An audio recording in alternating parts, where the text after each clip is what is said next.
And I just wanna tell you how I feel. I'm pretty sure everything's been said. Someone else come around, my brain go dead. Rushing in familiar territory, leaving things unread. All the red flags. Welcome back. Welcome back. They keep pulling up on us. Yeah. Woo! It's your girl, K.E. It's your girl, Consuela. And we got our boy here today. We got us a new guest, man. Raymond Coop. Woo! Raymond Cooper. Cooper. The big dog, the big honcho, man. Real deal. If you don't know anything about Arkansas basketball, high school boys basketball, man, this is one of the ghosts. I got a couple of them, but when I met this guy, I was like, oh yeah, he the real deal. He the real deal from the jump. I've always felt like that. 3-time state champion. Can't even count how many conference championships, regional championships this man got. The man is accolades there. Accolades there. For sure. We did a little bit. Yeah, so tell them a little bit about who Raymond Cooper is. The man Raymond Cooper. I am just a person that's trying to help the youth. That's what it really involves. It's more of a ministry more than anything. It's a little story behind that. I guess we'll get into. We'll get into that. I kind of fell into coaching. Okay. And so it wasn't something that I set out to be or I set out to, win so many championships. It was just about me helping young men to become young men. Okay, so let's go ahead and jump off in here. Because this I've been waiting for this podcast. I love to sit and talk to you and laugh and have a good time. You my guy. But tell the people a little bit about your journey, like getting into coaching. Like that wasn't your first career. No. I went to college expecting, like most people do, to be playing in the NBA. And, that is something that if you ask any kid, any age, playing sports, that every single one of them think they're going to go to the NBA, and 99.9% of them are not. Right. And so it was what happened afterwards that's kind of winded me to where I am. I went to college on a basketball scholarship, and I played basketball and football. I was a two-sport athlete. Where did you do that at? I was two-sport athlete. I played everything. When I anything that had a ball. When I was coming up, I played baseball, ran track. I even did swimming for a year. Yeah, not they had you out I was on a swimming team. Yes, I was. Competitive. Yes, competitive swimming team. And so as I grew older, I had to narrow it down. And I just like sports, period. And so I wound up going to Arkansas State on a basketball scholarship and then wound up playing football there also. What position did you play in football? I was a quarterback. Yeah, I was a quarterback. Yeah. Yep, I was back in those days, they had options. So I was an option quarterback. I played defense too, so I just played. I just like to play. If the game was going on, I wanted to play. That's dope. And so I get there, and I had no clue what I wanted to do other than play sports. And so I was I started off a computer science major. That lasted a year. So, then I went into communications. And it just kind of didn't fit my schedule because a lot of stuff that didn't go along with sports. So I said, okay, I got to figure out something. I'm halfway through college. So I said business administration. So I get halfway through there, had some problems at home. My father passed. We went through a lot at that time. It was a difficult time when my father passed. And so I came home. And I said, okay, I'm just going to go to work. So I worked and did a lot of things, a lot of little odd jobs. I wound up working at the post office. Oh, it was horrible.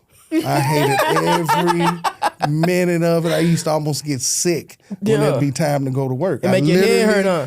Hated it. Now, I made pretty good money, but it just wasn't fulfilling to me. And wound up, best thing that happened to me was they fired me. So there was a period during that time. It was a dark time in my life. I was, I had, when you come home, you got friends that go in different directions. There's some that was in the streets. So I was in the streets. So I did a lot of things that could have got me in a lot of trouble for a little while. Yeah. And so, my father didn't raise me that way. And so one day I just say, you know what, this is not me. This is not what I intended, what God intended for me to do. So I went back to church, and I'm there really kind of in a period where I'm lost. And so they said, come on out here and help us coach. I said, I don't want to coach kids. And they said, and so just help us get it started. I said, man, kids, I don't want to coach kids that don't make no money, and I don't want to coach kids. So they got me out there, and it was actually Pee-wee football, 8-man Pee-wee football. My quarterback was a girl. I sat and watched her throw a football after church, and I said, So I went and got the ball and threw it back to her. And I said, So I did a good recruiting job with her mama and talking her into playing football. And, That's crazy. And so I would wake up in the middle of the night writing plays at 4 o'clock in the morning. Turn. So For the I'm Pee-wee like, football. For Pee-wee football. You found that passion. Yeah, I said, okay, so this is what is intended for me to do. So I went back to college, and there was a professor that told me, he said, you have what it takes to make an impact on your community. And I didn't really know what he meant by that at the time. You know, I was just wandering through college. So I went back and talked to him. Actually, it was the first day of school, and I hadn't registered. I hadn't filled out any paperwork, financial aid, anything. So I get there, and tell him my story. He says, hey, man, and he navigated through all the channels to get me through school on that day. Had or not, I'd turned around on that day, I don't know what would have happened. Yeah. And so coaching kind of found me, and from that point, I was going to turn around at the train track because I went to the school. Everybody told me, no, it's too late. You hadn't filled any paperwork. You know all the bureaucracy you got to go through. So I'm sitting there at the train track, and I prayed. And I said, Lord, if I go back, I don't know what's going to happen. I said, so right now, order my steps. Yeah. And so he told me, go back and talk to Dr. Darby. I went back and talked to Dr. Darby, got everything straightened out, got me in school. So I drove back and forth from Jonesboro for 2 years, coaching From Pee-wee. here to Jonesboro to Jonesboro? Little Rock? Yeah. I drove. I fixed it where my classes were. I didn't have Friday classes. So I was coaching. I coached everything. From that point, I went all in. I'm an all-in type of person. Yeah. So I coach. I started with Pee-wee, the Pee-wee football team. Then I got a church league basketball team. Then I did an AAU team. So I just needed to stay busy. I just fell in love with what I was doing. And so I just wanted to do it as much as possible. So I would get out of class on Thursday, drive home, have practice on Friday, play on Saturday, spend time with family on Sunday, and then drive back to Jonesboro early Monday morning so I could be at class. Yeah. And so I did that for 2 years.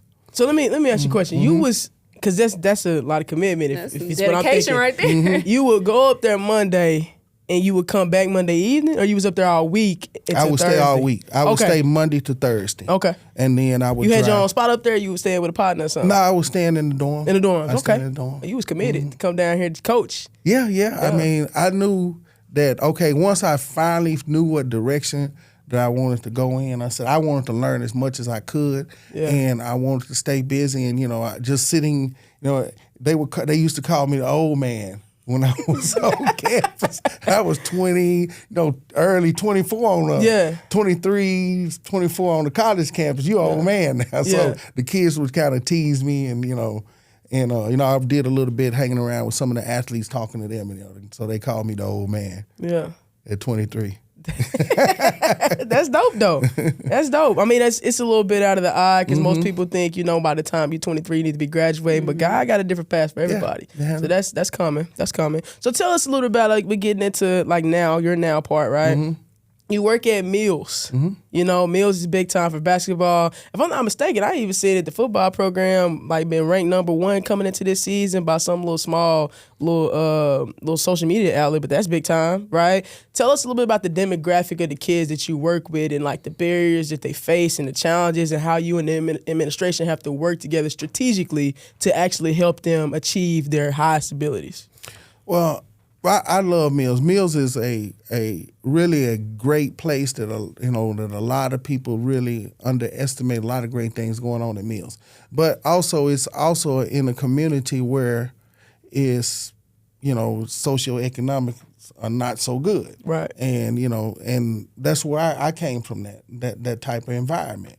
And so, and went in through my journey, you know, I always pray, I keep in mind that this is what God had for me to do. And so in that day that I prayed, I said, I'll go wherever you have me to go and do whatever you have me to do. So actually, I wasn't looking to come to Mills. It was, you know, North Pulaski was closed down, which I was happy there.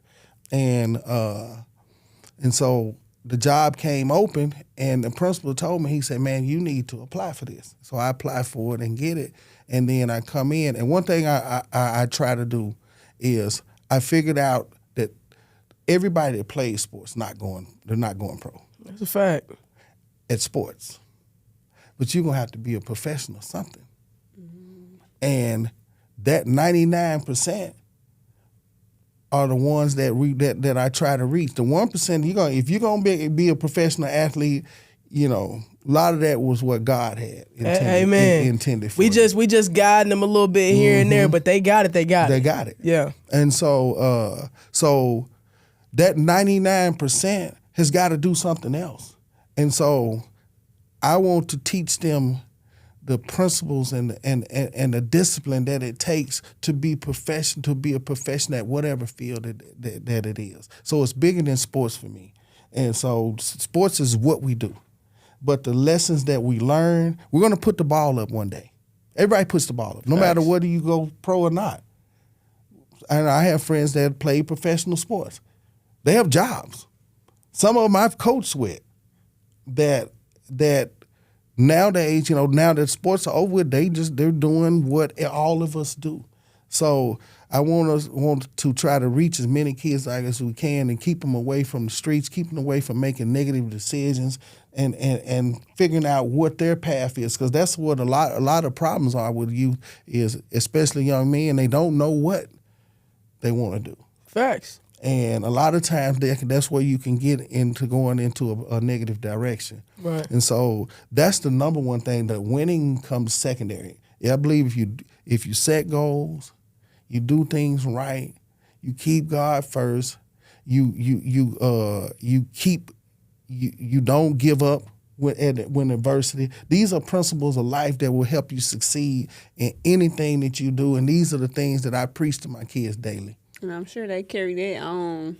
That's something that they can carry forever. Like, yeah. And remember you as being the one that instilled that in them and taught them that. Yeah, because I make them write it down. It do. That's what I learned. It do. It really about that. Yeah, because a lot of the things that we think, you know, that they're biblical principles. Mm-hmm. Setting goals and writing them down. That's biblical principle. If it's not important enough to you to write it down, how important is it to you? That's a fact. Right. And so the Lord said, write it and make it plain. And make it plain. And so that's part of what I do. I say, okay, because I want these young men to have these principles, be equipped with them. Yeah. So if they come in and talk to me, I meet with everyone every year. We talk about their goals. We don't just talk about basketball goals. We talk about life goals first. And a lot of times they have no clue. But at least it starts the wheels turning. At least think, I had no clue. Yeah. So, but at least you have a direction, a starting point.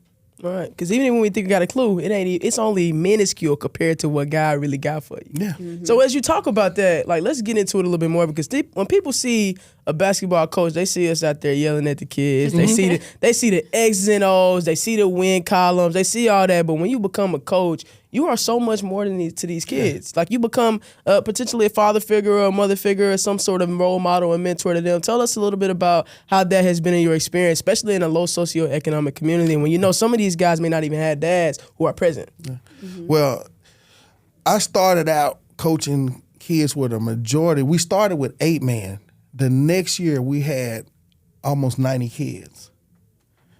And we didn't know how we were going to, we were at Sherman Park, right there by the project. So the majority of our kids were North Little Rock neighborhood kids. And, they didn't have a lot of money for expensive football equipment, but, some kind of way, God made a way. Right. And we got every kid that wanted to play, whether they had money or not, we got them out there. And it was just being able to impact the lives of those kids. Like a lot of times, I would pick them up, drop them off. Woo. And That's the thing, being a coach, picking up and dropping them off. And it would be 3 years, and I've never seen a parent, whether that mom or dad. Yeah, don't even know what they look like. Don't even know what they look like. And so sometimes on senior night in high school, I don't see a parent to senior night. Yeah. And so the role that you play and a lot of times the things that you say and a lot of the time that you spend with them, you don't really realize how important it is to them until later on. And the biggest reward for me, even bigger than a championship. Winning the championship. Now, I like to win. Hey, thanks. Yeah. But even more importantly than the championship is watching them, the end result. Or not the end result, but watching them 4 or 5 years later when they get out of college, out of high school, and watching them with families and watching these young men be productive men and working and taking care of themselves and seeing that that's the biggest thing, and sitting down and telling me, Coach, this is what I'm doing, Coach, this that's the most fulfilling and rewarding thing for me. That was gonna be my next question. Do they keep in touch with you years later? They life. They live life. Mm-hmm. Yeah. And a lot of times when I'm not hearing anything, it's a good thing. Yeah. But for the most part, though, I spend a lot of them, they come back, and I keep in touch with them. Social media's made that a whole lot easier nowadays. And just watching them and they talk and they call me sometimes. They come back to, when they're in college, they come back and work out at the school. Right. So I get to see a lot of them. So it's, we talk about family, and, that's one of the biggest things we preach. You got all kind of families. You got your family that you were born in. And then, but more importantly, you got the family that you choose. Yeah.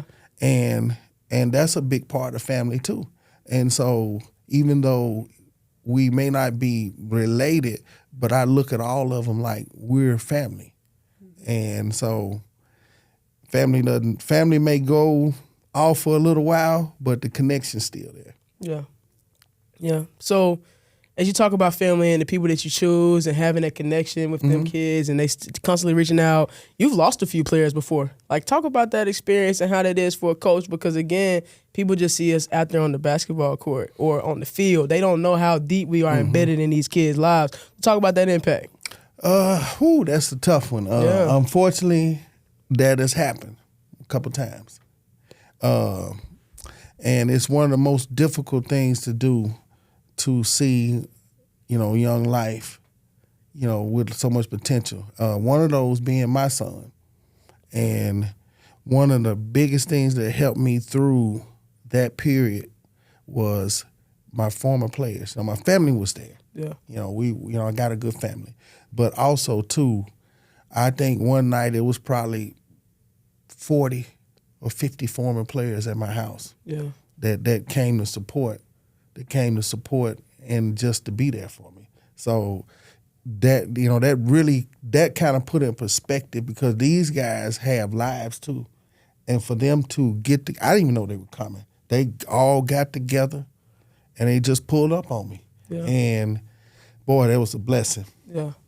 People who've never played on a team before don't know how tight-knit of a family, a good team with a great coach, with good people around the support system, how important that is and how much that does for kids' lives.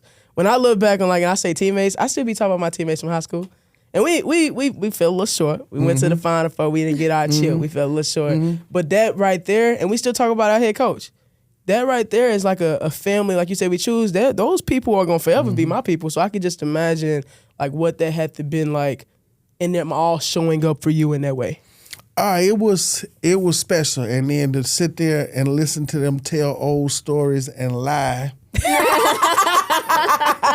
about how hard I was on we know they telling the truth, Coop. And so, yes, it really was. And it was something I didn't expect, but it was really, it really touched my heart to see, that, because that was not something they had to do. It wasn't something I expected to happen. And for all of the, and we're talking about a span of where some of them are still in high school and some of them in their mid-30s. So I got to see the whole range of my career. Yeah. And what, the impact was, right there at one time. And then, a lot of times you don't know what along the journey, I never knew if I was doing everything right. I just did the best I could. And to hear them say that they wouldn't have changed anything the way because I asked them, I said, okay, because, I can be tough sometimes. And I asked them, was I too tough on them? And to a person, every single one of them said, no, absolutely not. As a matter of fact, they told me that I'm getting soft. And I don't, but times change and, and I had to adapt and grow with the changing times. Yeah. And so I couldn't coach the same way I coached 20 years ago. Right. And we gonna get into that for sure. The evolution of the game and having evolved as a coach. But there's something we're going to spin a little bit because I know we got a little deep right there. We're going to spin a little bit. And I haven't announced to our people on the podcast unless they follow Mills basketball on social media. But you said picking family. That really touched me just then because you said that because you guys don't know it, but I have just accepted a job at Mills High School to be your assistant with the varsity boys. I'm super excited about that. Looking forward to learning. But talk a little bit about that decision. It's odd to have, women are getting into sports and getting into different positions, but there's not very many female basketball coaches on the boys' side. Talk to a little bit about that decision.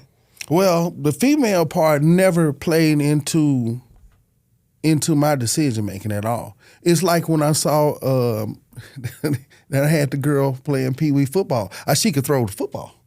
And that was the end of it for me. She was the best one throwing the football. So when you already, we already knew each other because you were coached at Mills before. And so we already had a good relationship, and I considered you family before. But, work, family, and you can't work with all family. At the end of the day, business is business. And I'm gonna do what's best for the business at the end of the day. And so after your interview, and I said, and I was like, man, this was pretty impressive. But I know you. So there was 3 other principals in the room in the decision-making process. And everybody stopped and there was this little pause for a second. I don't know if I'm supposed to talk about an interview, but they ain't gonna watch the podcast. They ain't gonna know. And my principal, and we kind of looked at each other, and I'm like, okay, what does this mean? Because there was kind of this awkward silence. And my principal looked at me and said, she's overqualified. And I've never been in an interview where that was said. Yeah.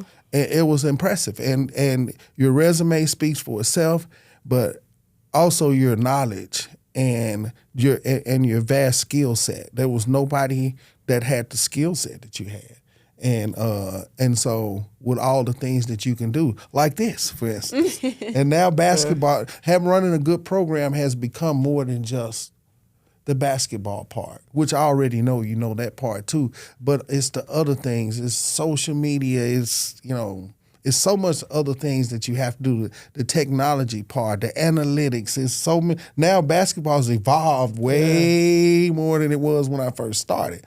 And some of those things I'm not so good at. And so it just seemed to be just a perfect situation. And, you blew us away in the interview, so it was just pretty much a no-brainer for me. Congrats, friend. Man, I'm really happy because that's all great too. But I am always gonna be a learner of the game or anything else I do. We talk about it on this podcast all the time. That like learning, I love to learn. Being able to go to a space with a coach such as yourself, and people see that you're real hard body. This is the truest hard body I ever met. But you also like a great leader. Like as I've come in the last couple meetings we've had, I'm like, oh yeah, dude, I'm gonna like this shit right here. And just being able to like talk to you and listen to you and pick your brain and like the places that I know that I'm gonna go from here now because I think I'm pretty decent now. But I know being with a great leader such as yourself, somebody who's won, somebody who knows what this look like with such a great deal of experience welcome me into the fold, especially on this side, because I feel like there's a big difference between girls basketball and boys basketball. For sure. You know, boys basketball, you can actually coach the game. Girls, you teaching a lot of skills and drills. This is getting me in a space where I can really, really become a great You're coach. gonna find out it's not that much different. Yeah? You're gonna find out. They may be a little faster, jump a little higher, Yeah? and sometimes the skill is a little better, but it's the same thing. Okay. And I've coached I've coached high school girls. Now the one part about it is that I was not quite equipped for was the emotional part of coaching Yeah. girls. No. Now that part right It's there, overdramatic that's sometimes. that's Yeah. the biggest difference. But as far as the coaching thing, an athlete's an athlete. Yeah. And that's from Pee Wee to the pros. I've coached guys that are from semi-pro. I've coached women's league. I've coached AAU.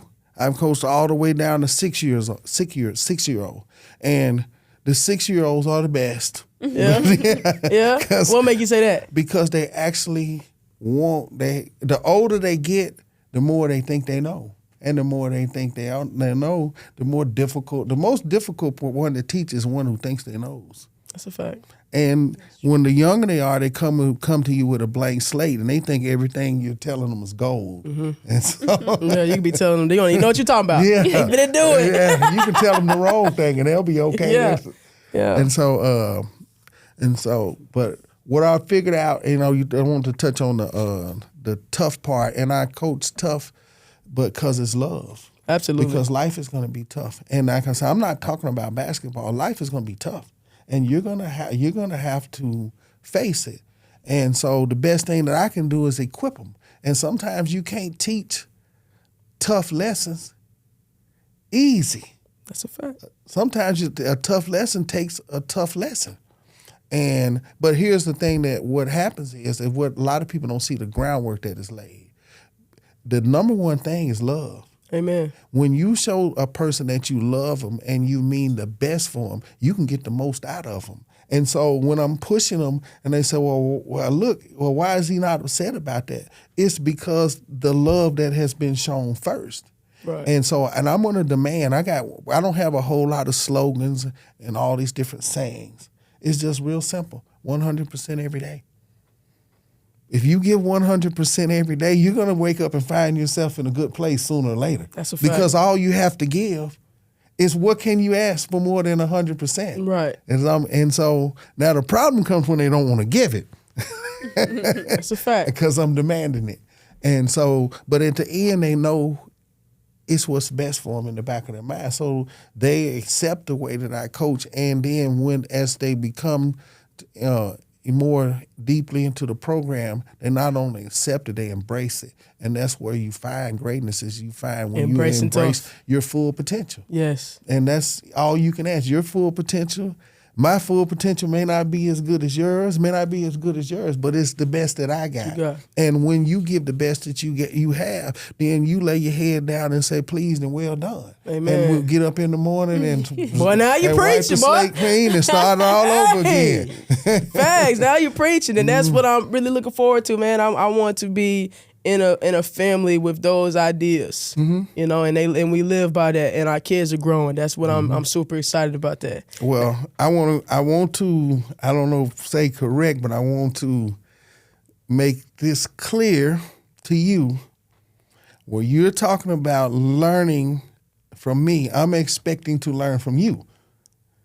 Because, iron sharpens iron. And, I didn't want to bring somebody on that I had to spoon feed and teach. And I wanted somebody that brought something to the table, something that I need to learn, because that's what it's all about. When you stop learning, it's time to quit. Yeah. Because I'm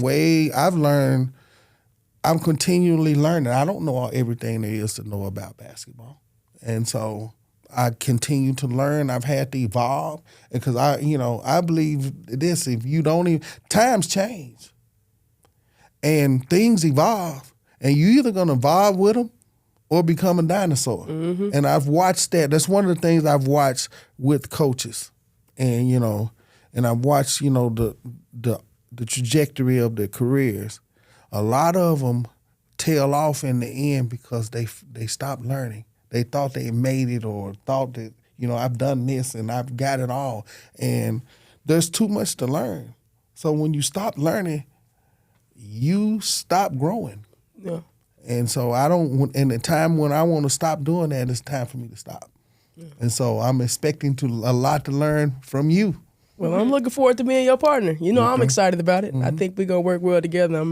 I'm happy to be at home. Happy to be in the galaxy, baby. So with that being said, you said, and you may have covered it just a little bit just then, but like evolving. The game has changed so much. Talk to me a little bit about basketball. On the basketball side, the game has changed so much. What does that look like as you go and coach it? Oh, wow. The game has changed. I mean, now, I think I got ahead of the curve, and I think that helped me. Positionless basketball is one of the biggest changes, and I started doing that 20 years ago, because and it started kind of by accident. I was traditional. I was taught, two post man, high low, pounded inside, inside out basketball. I had this center, so to do that, you got to have two post man that can play. Mm-hmm. And so we spent a lot of time with post drills and post man, and every year, off season, it was a lot. We would break up guards on one end and post on this end. And so I had a post man, Big Joe Nanny. Big Joe was country, cornbread fed, and strong. He was 6'3", 8th grader. About 190 pounds. I'm like, we're going to get on Joe's back and ride him all the way to the top. And Big Joe, he had a little anger issues too, because Joe get angry. Joe was this kind of scary guy.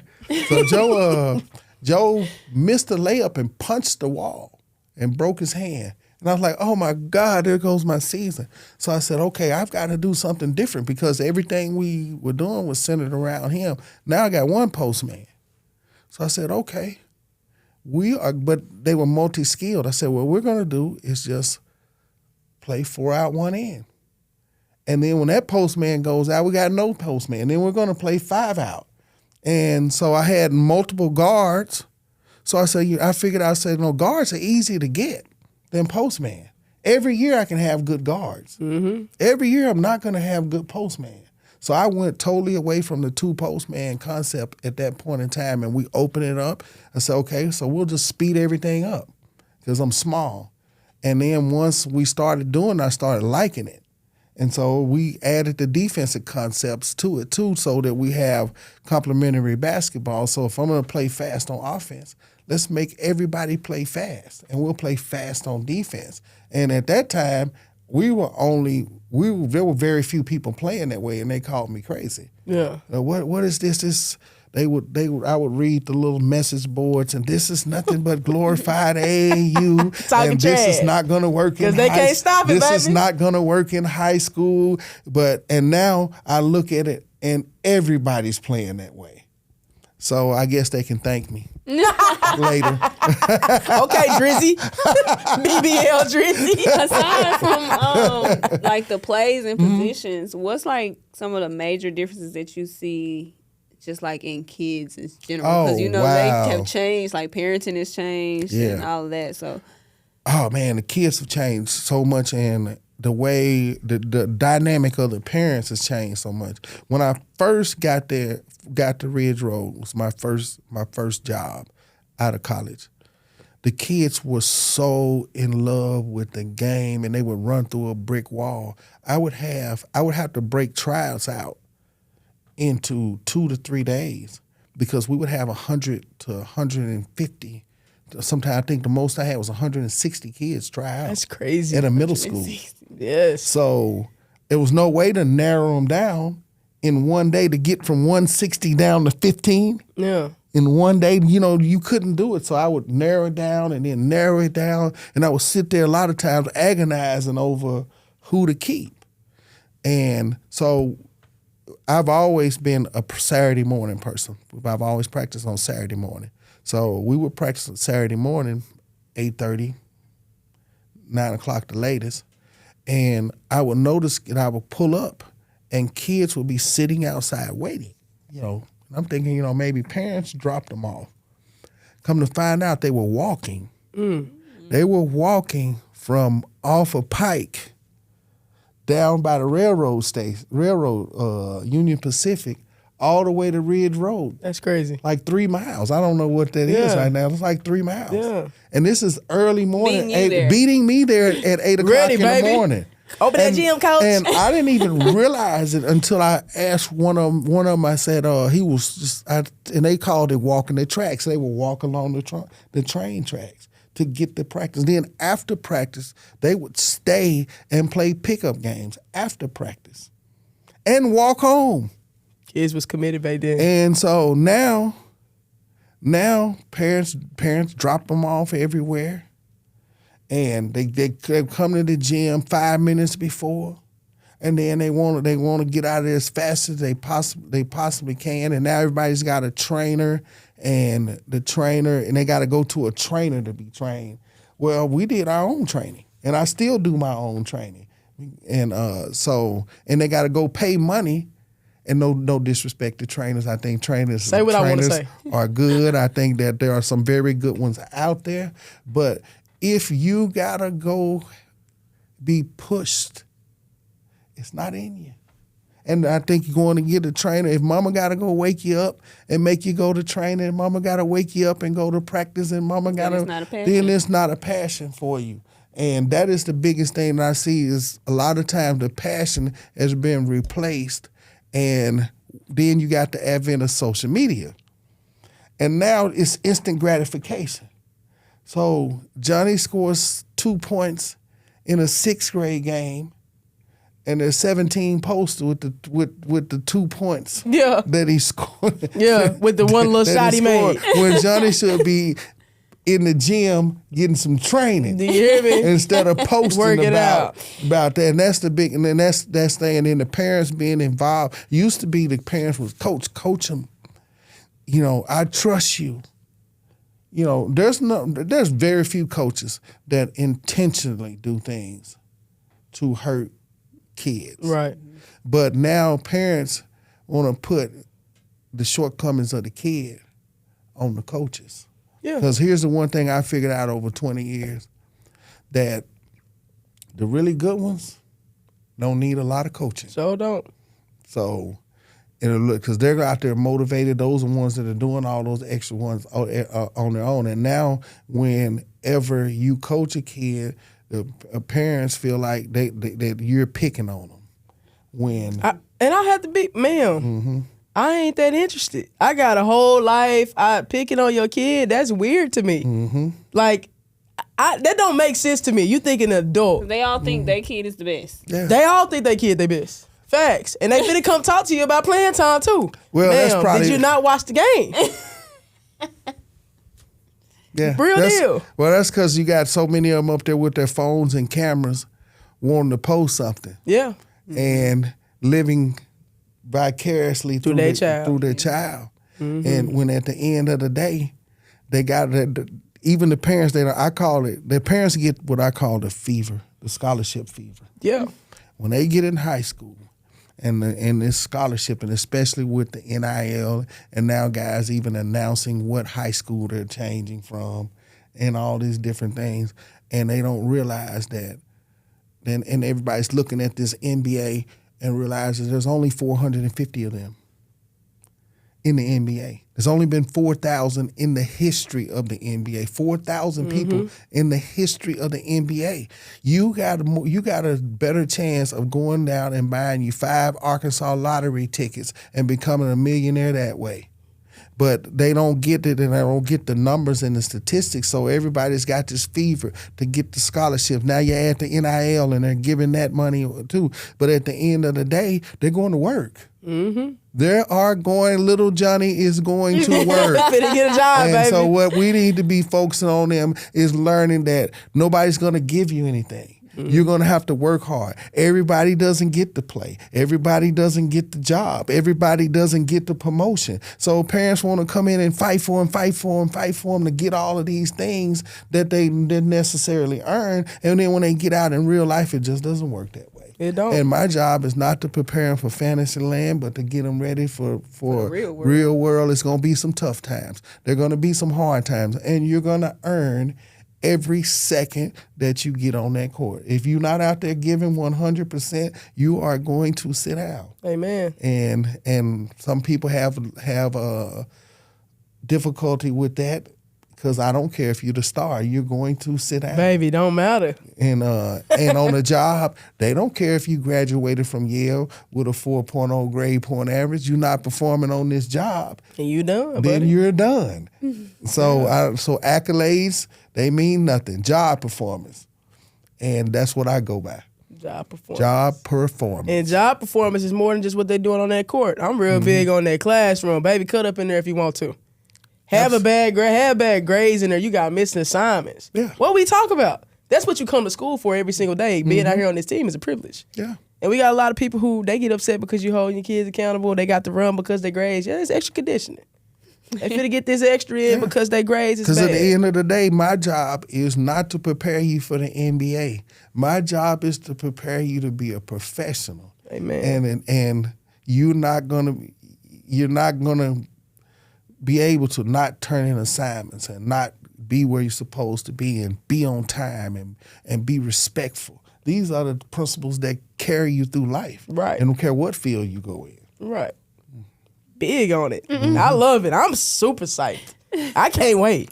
So as we talk about Mills, we talk about your role there. We've talked about you being a coach. We talked about you being a mentor. Now let's get into more like administration. You the only coach within the district in PCSSD who's also an AD and a head boys basketball coach. Yeah. You've been doing it for a very long time and been doing it successfully. Talk a little bit about that. How was that? How does that? I used to think it was biased, because most of the time ADs are all football coaches. Right. I'm like, why does football coach always have to be the AD? Now I understand.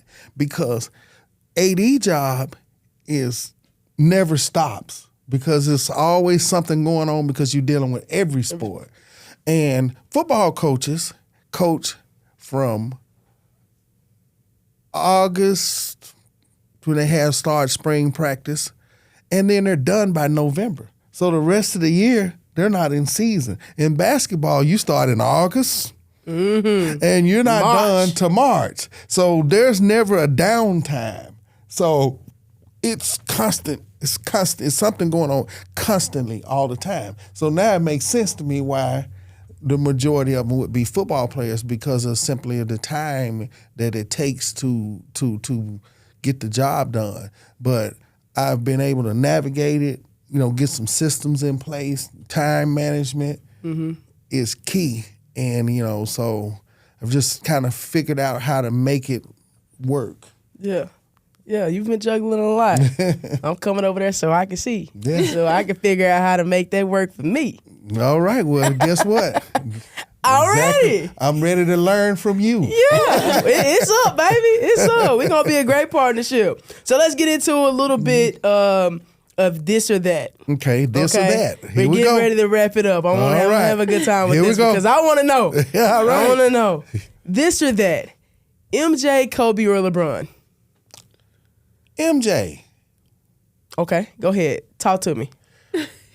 All right, MJ, Kobe, LeBron, all levels of greatness, all levels. And I think that I don't think that there's necessarily so much difference in them, and I think they're the same, except for there's one little difference with Jordan. And Kobe has had it to a degree, but not quite. Sometimes when you're in the heat of the battle and everybody's good, there's levels to it, and those guys have separated themselves from everybody. But when you talk about the level of competitiveness, that's what it boils down to. Because you get to a certain level, and there's only so good. You can only shoot so good. You can only jump so high. So what separates those people that are at the top level? And I think that Michael's mentality and his competitive spirit, and I think if you put them all on a team and you say, okay, LeBron, Michael, and Kobe, who takes the last shot? I think LeBron would. I mean, I think Michael would actually fight them to be that guy. I would agree. And I think LeBron would be the one that's ready to pass it to him. And I think and Kobe would, and I think that Kobe would go at it, but with him. But I think in the end of the day, Mike would be the if you say who's the guy that's the leader of this team, I think Mike would be the leader. Whew. I don't know about all that. We're gonna have us some conversations in that office. All right. Gonna have us some conversations. Well, I know you can't be talking about LeBron then. Definitely is. LeBron James fans always been. When I first started watching basketball, LeBron was the guy. That's the only person I care about in that conversation. You know what would happen? Mike would go in there and tell LeBron, I'm going to let you know what this is. I'm Mike and you're not. You wear my shoes and I don't wear yours. So when the time comes, pass me the ball. And you know what? And I told you I think LeBron would pass it to him happily because he's a different type of leader. He don't care about the tip and tag. He want to win. I don't think he would have any choice because that's sometimes what leaders get to a point where they don't give choices. They give commands. That's true. That's true. And I think you see that on LeBron teams too. Can I put a period on that? I think you see that on LeBron teams too, but we'll save that for later for the office. I know you youngsters like LeBron, but I love me some LeBron. But I do too. And I don't want to make to let that be, mistaken. LeBron is one of the greatest team basketball players or team players in any sport. And what he's done over, he's the only person that I could say, well, it's another person that ain't even in this conversation, but that's going down. They're going to call me old if I say that. But LeBron is his career and longevity and being great for so long he's the only one I say is in the GOAT conversation, him and Kareem. Okay. Yeah. Okay. I'm looking forward to these office conversations. Abdul-Jabbar, I said it. I'm with it though. I'm with it. I can see that. I'm with it. Okay. So moving into this, it's a little personal. Okay, personal. And I really just want to know because I watched this. Like, I don't think people understand that. I grew up in Monticello. You was at Mills. I've been watching since then. So I remember when you had that really nice team in 2012. Y'all lost in the championship game, the Silver Hills. 2012 or 2016, which team you take? Oh, easily 2016. Why? 2012 was a time where we weren't supposed to get there. Sometimes you have a talent and it doesn't do what it's supposed to. And sometimes you don't have the talent. We didn't expect, we always, championship is what we talk about every year. But it was my first year at Mills. I didn't know any of the guys. They were decent the year before, but not very good. And we were small. Our tallest guy was 6'2", and neither one of our centers were really good. Were offense, so we were just a bunch of guards. So, but I was used to it because I said, okay, we play positionless basketball. We're going to play fast, and we're going to play to their strengths. And those guys just kept getting better and better. I had a couple guys that came over with me from North Pulaski, and so they kind of helped to introduce the culture and to get them to see what working hard was supposed to be. And they kind of set the tone, but yeah, that team right there was just, I think they overachieved. And when we got to the championship game, I think, Silver Hills just had a little bit more talent than we had, and we just couldn't overcome it. Okay. Now, that was the setup. This is really what I wanted to get out of that. Which team made you the better coach? Boy, that's a really good question. Yeah, that was the setup. Gotcha. Now answer the real question. I think, I look at it like this. I think all of them do. Because even when you have the same team back, their personalities, teenage personalities change. Yeah, they grow with the win. Yeah. They mature fast sometimes, and then some of them, and even their skill, they grow. The skill sets change every year. So I look at it every year like fresh, like it's like blank slate. Blank slate. Gotcha. I don't like to assume anything, and the times where I made the biggest mistakes is when I assumed. Would I assume because we had this coming back? Or I assume that we were supposed to be capable? And it's kind of, each year is kind of like a puzzle. You got to kind of figure it out, you know, and make the pieces fit. And that's why I love it so much, is because you have to figure that puzzle out every year to get the best out of them. Because at the end of the day, you know, you don't get to pick the players that you have. You know, you just got to coach who you have and figure out how to make them what works best for them. So I have a system that's adaptable. A lot of times coaches will have the same, they'll do things a certain way and the kids have to fit that. Well, that's not a way to be consistent. The best thing to do is to get the kids to be the best that they can be and allow your system to adapt and to change to their strengths and weaknesses. So I keep the system flexible enough to where as the kids change, we can tweak it. I don't change it because you can't keep changing every year. Right. But the core of it's the same, but you can tweak it and change it based on the personnel. Gotcha. Okay. Last one. All right. Anthony Edwards or Ja Morant? Edwards. Why? Commitment. He's more committed to the game. He's more committed. And by commitment to the game, I don't think that Ja Morant is not a hard worker, but commitment is more than that. Commitment is how you construct your life. Commitment is what you do from the time you wake up to the time you go to sleep. And the biggest skill that you can have in any sport is availability. I don't care how much talent you have, but if you're not available and you're not clocking in every day, I'd much rather have a person that shows up to work every day, they grind it out, they do their job, they do it well, than a person that can do an excellent job and they're doing and they do these amazing things, but they don't show up sometimes. Right. They don't call in sometimes, and you're looking for them. I'd much rather have that steady person where I know what I'm going to get out of them. And I think both of those are two tremendous talents. I think that they're face of the league. That's what I asked for. Yeah. But the problem is, if you're going to step one of them face of the league, he's got to be playing. Facts. And so that's why I think with Anthony, and at a young age, and listening to him talk, and listening to how he's structured, and listen to what he wants. He's young, but he isn't enamored by all the things that go along with being, the groupies, the buddies hanging around. He's not into that. He's serious focused. About he's serious doing. about what he's doing. Yeah. So I would go Anthony Edwards. Yeah. Me too. Hands down. Me too. Easy conversation with me. Definitely Ant-Man. Even though he 03 right now. Oh yeah, that's the learning curve. That's what happens right now. The talent is there, but he hasn't learned how to win. And Boston has went through. Jason Tatum went through that a couple years ago. Sure did. He just came unglued. When they had a big lead, he just came unglued, and now he's navigated that.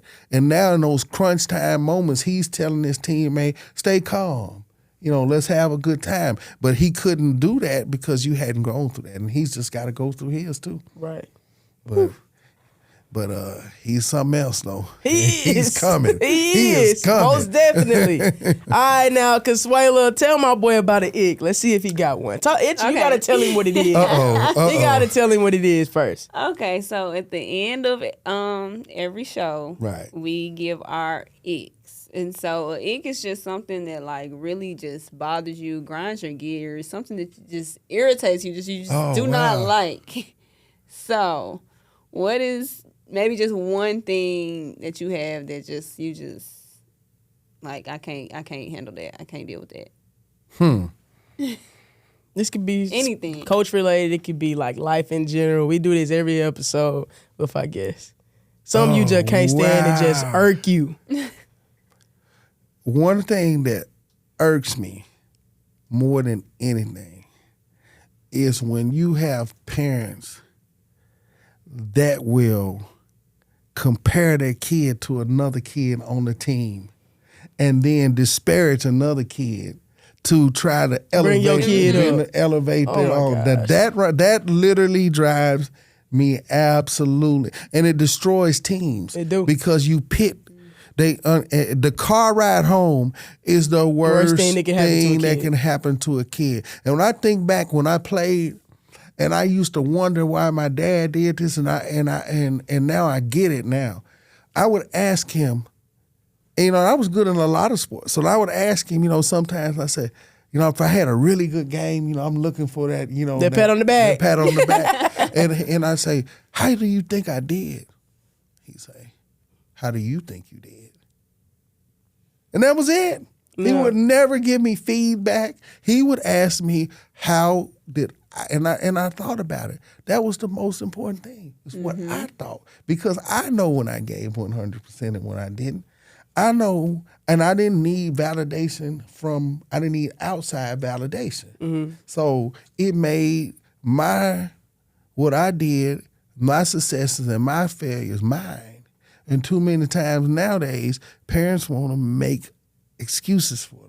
They do. And blame the coach and blame Johnny because he didn't pass it to him. And that guy's ball hogging. And sometimes the guy's ball hogging because he's the best shooter. You hear me? You hear me? But then you got to know basketball to know how the game is played too, So that's the biggest thing is, just, the parent, the role that parents play. Parent interference. And parent, don't get me wrong, parent involvement is important. And for the most part, most parents, and that's what happens a lot of times, is one parent that's ruining Always it. That and one. then you'll see people in the stands and they don't want to sit by them and they move away from them and stuff like that. And it's that one parent. So I don't want to come off and saying I'm bashing parents, because for the most part, and what's happened now is we're seeing more, and that's a good change that I'm seeing, is more parental support. And parents are becoming involved. And that's a good thing. Anytime parents are involved, that's a good thing. But there's always that one, and so we just have to deal with it. That just comes with the territory. Okay, well, that's my boy Ick. I'm going to remember that all year long. The second thing we do at the end is we always end with a weekly heat. But before we do, so do you like to dance? You got a little rhythm, a little 1, 2? Now, they may be a little rusty, but I had a few moves back in the day now. Okay, well, so as long as you got a little rhythm. So I do a countdown, and I say 1, 2, 3, and then we all go, weekly heat. All right. Weekly heat. Yeah. And that's All it. right. You got it? Got it? All right, now, if we're going to do it, we got to turn up now. Turn up, baby. That's what I'm talking about. Okay, so here we go. 1, 2, 3. Weekly heat. Weekly heat.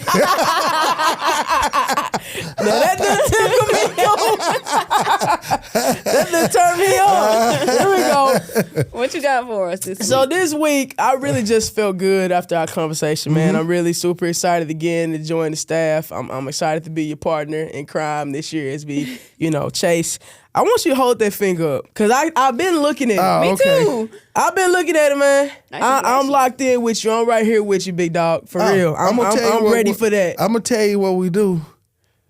I promise every kid when they walk through the doors at Mills, if you stay here 4 years, you will play in the championship. I can't guarantee you're going to win it, because here's what I believe. I believe the coaching gets you there, players win it. When you get to that game, both teams are well coached. Mm-hmm.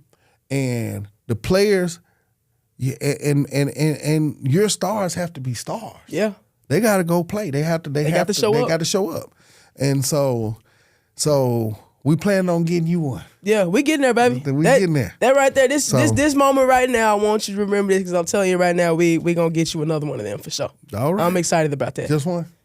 No, at least one. I ain't gonna hit my boy LeBron 1, 2, 3. I ain't gonna do my brother. No, don't do that. But we definitely gonna. We ain't gonna do too much. Pressure. But we definitely getting us another one for sure. Right. So my weekly heat for this week, because I think it kind of aligned with your life and some of the things you just said. I knew some of this stuff about you, but I enjoyed talking about it because I feel you learn so much from people who have so much experience. So your life is your ministry. Right. And you started with that. And I was like, oh yeah, I got my weekly heat for this week. People are watching you whether you know it or not. Who do you want to be known as? How do you want your legacy to be perceived? In every move you make, consider those two things. And that's I'm excited to be where I am, because I think you are that leader who does that. And I know that's going to take me to the next spot, seeing how that goes so well for you and your culture of your program, who you are as an individual. You're a great man, and I'm excited to be a part. Well, I can't wait to get started, and I am excited. And one thing about young coaches, they bring a different energy. And so I'm an energy person, and I can feel your energy, and so it's kind of giving me a charge too, so I'm excited. I'm gonna turn you up every time we link up, baby. I'm gonna turn you up every time. So hey, man, thank you for coming on the podcast and making time for us today. I enjoyed it. I really enjoyed it. The man, let me tell you what he said to me the first time. He said, "I seen you at a podcast, man. I thought you was gonna be talking about sports or something." Yeah, that's what I thought. We talking about, we touch a little everything. I see.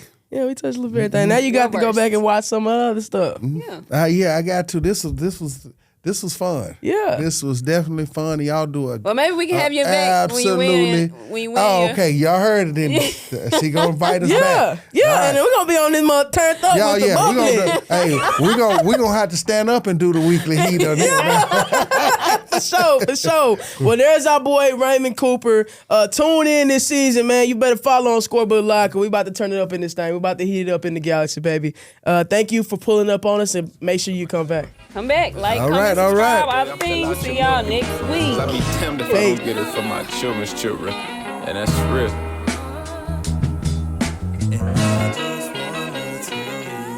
Tell the truth, how I feel, like I'm the only one that's real. Can't be the only one that feels like hold you real tight till midnight. Tell me how you miss free throws, that's 3 points on the field. You think about another nigga, wanna be on pivot.